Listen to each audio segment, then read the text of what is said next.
Hello दोस्तों, नमस्कार। S Chauhan नाम है मेरा, डर को भगाना काम है मेरा। इस चैनल पर आप सभी का स्वागत है।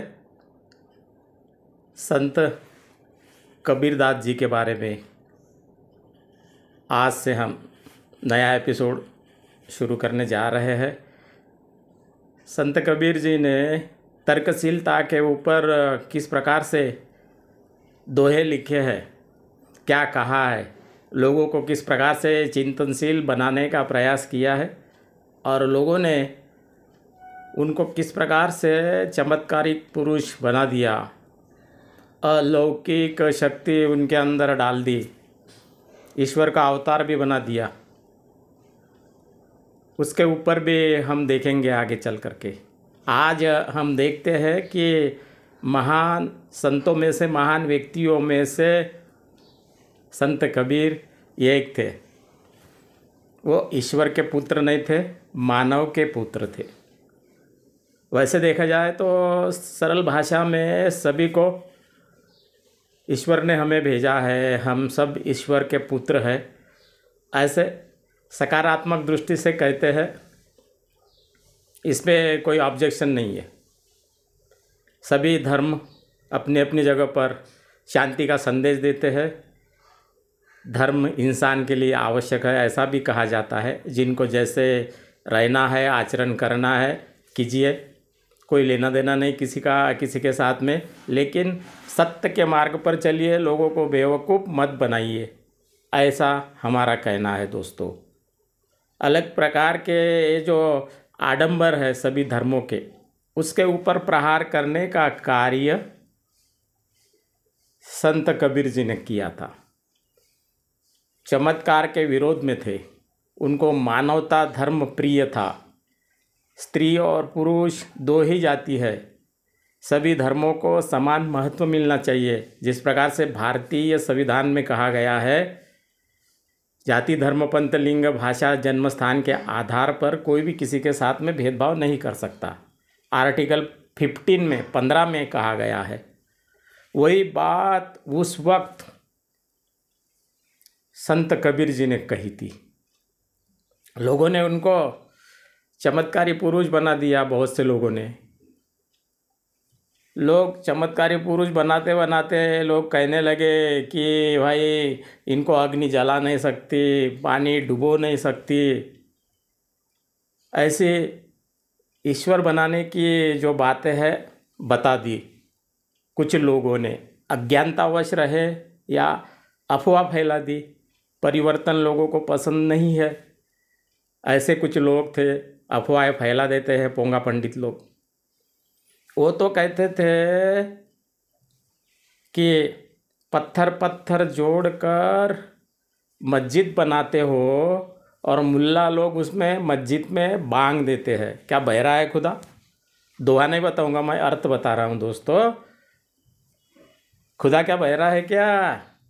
उसको लाउड स्पीकर चाहिए और बिजली गुल हो गई तो फिर क्या होगा? किसी ने कहा है,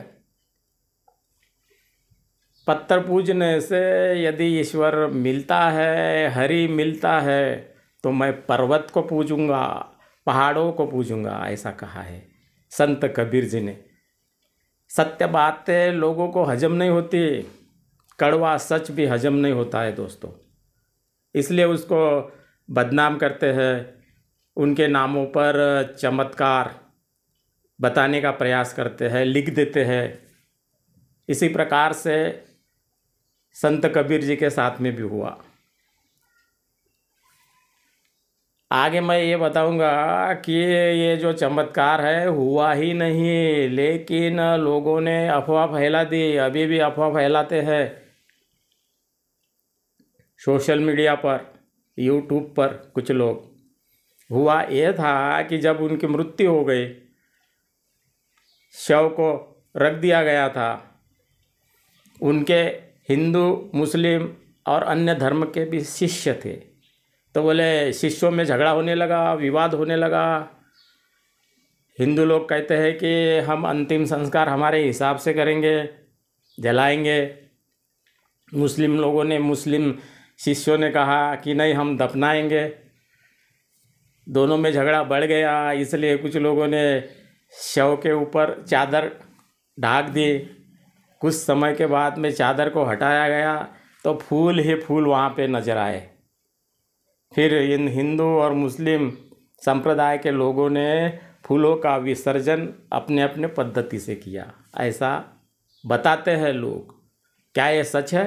नहीं है, ये अफवाह है। किसी भी व्यक्ति का शव रखने के बाद उसके फूल नहीं होते हैं। ज़्यादा समय तक यदि रखोगे तो बदबू आएगी, वो शव, वो प्रेत सड़ जाता है। ये इसके पीछे की सच्चाई है दोस्तों। जाति भेद तो कभी संत कबीर जी ने माना ही नहीं। सबको साथ में लेकर के वो चलते थे, प्रचार करते थे। चमत्कार कभी किए नहीं उन्होंने, अभी हो गए भी नहीं चमत्कार।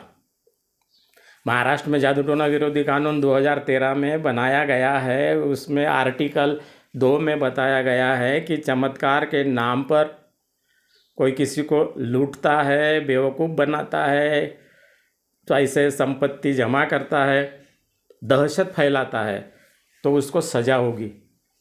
50,000 रुपये ज़्यादा से ज़्यादा जुर्माना है, 7 साल तक की सज़ा हो सकती है। महाराष्ट्र में ऐसा नहीं चलता है, बाकी राज्यों में भी ऐसा कानून बनना चाहिए। जब समाज में क्रांति होती है, समाज को सुधारने का प्रयास किया जाता है दोस्तों, तब कुछ पोंगा पंडित लोग प्रतिक्रांति करते हैं, अफवाहें फैलाते हैं, काल्पनिक बातें करते हैं, अलौकिक बातें करते हैं, चमत्कारिक बातें करते हैं। क्यों करते हैं? भक्तों ने सच के तरफ ध्यान नहीं देना चाहिए। भक्त लोग, जो अनुयायी लोग यदि सत्य समझने लगे तो इनको कौन पूछेगा? पोंगा पंडित लोगों की दुकानदारी कैसे चलेगी? इसी प्रकार से संत कबीर को भी चमत्कारी पुरुष बनाने वाले बहुत लोग पड़े हुए हैं, लेकिन उन्होंने कभी भी इस प्रकार का रास्ता अपनाया नहीं। संत कबीर कहते हैं कि भाई काम करो। एक उनका दोहा है, वो कहते हैं, आया था किस काम से सोया चादर तान, सूरत संभाल ले गाफिले अपने आप पहचान। तू अच्छे काम करने के लिए आया है ना भाई, चादर ओढ़ के क्यों सोया है? तेरे अंदर शक्ति है, हर व्यक्ति में शक्ति होती है, ऊर्जा होती है। उसने ज़्यादा से ज़्यादा काम करना चाहिए, अच्छा काम करना चाहिए, समाज के लिए काम करना चाहिए, ऐसा कबीर जी का कहना था। रियलिटी पर कबीर जी बात करते थे। दूसरे दोहे में उन्होंने ये भी कहा है कि ये जो पूजा पाठ का आडंबर है, इसको ज़्यादा करने की ज़रूरत नहीं है।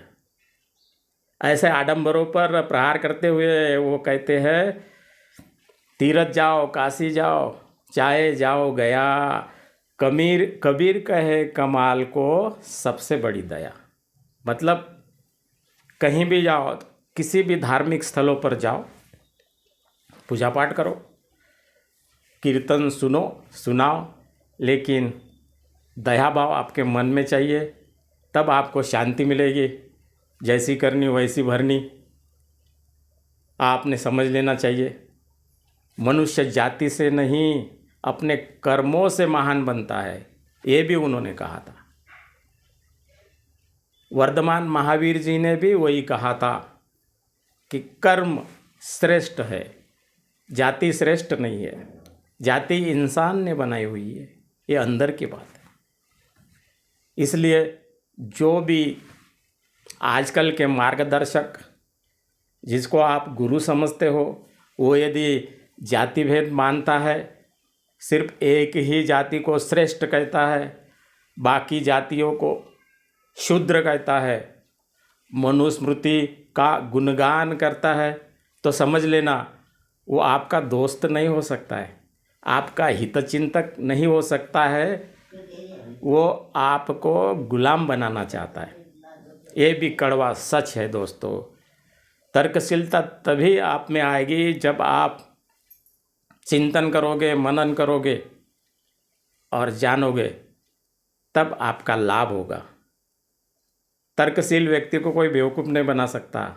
उसका पैसा भी खर्चा नहीं होता है अनावश्यक कामों के लिए, और समय भी बर्बाद नहीं हो सकता है। वो जागरूक बनता है और तो और वो आदर्श नागरिक भी बन सकता है। इसलिए हम सभी को संत कबीर जी के मार्गों पर चलने का प्रयास करना चाहिए, है कि नहीं। ऊंचा होने से कोई मतलब नहीं है, ऐसा उन्होंने कहा था अपने दोहे में।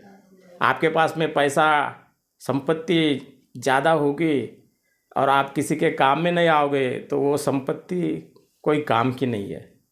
उन्होंने अपने दोहे में कहा, अंतिम दोहा अभी आज का मैं बता रहा हूँ कि ऊंचा हुआ तो क्या हुआ, जैसे पेड़ खजूर, पंथी को न छाया लगे, फल लगे अति दूर। इसका अर्थ यह है कि आपके पास में बहुत पैसा रहेगा, उसका उपयोग आप नहीं करोगे तो गलत है। खजूर का पेड़ बहुत ऊंचा रहता है, आने जाने वाले जो राहगीर लोग हैं, यात्री, उनको बैठने के लिए, विश्राम करने के लिए छांव भी नहीं मिलती है। फल भी बहुत ऊपर लगते हैं, तो किसी काम की नहीं है। इसलिए औरों के काम में आओ, ऐसा कबीर जी कहते हैं। कितने अच्छे विचार है कबीर जी के, आज भी यथार्थ है, आज भी सत्य है। सच तो कड़वा होता है, उसको एक बार यदि आपने कड़वे सच को पी लिया, आपको कोई भी बेवकूफ़ नहीं बना सकता। ये भी अंदर की बात है दोस्तों। ऐसे ही विचार आगे मैं बताते रहूँगा, कबीर जी के तर्कशील विचार। वीडियो को लाइक कीजिए, शेयर कीजिए, सब्सक्राइब कीजिए, कमेंट भी कीजिए। आज बस इतना ही, धन्यवाद।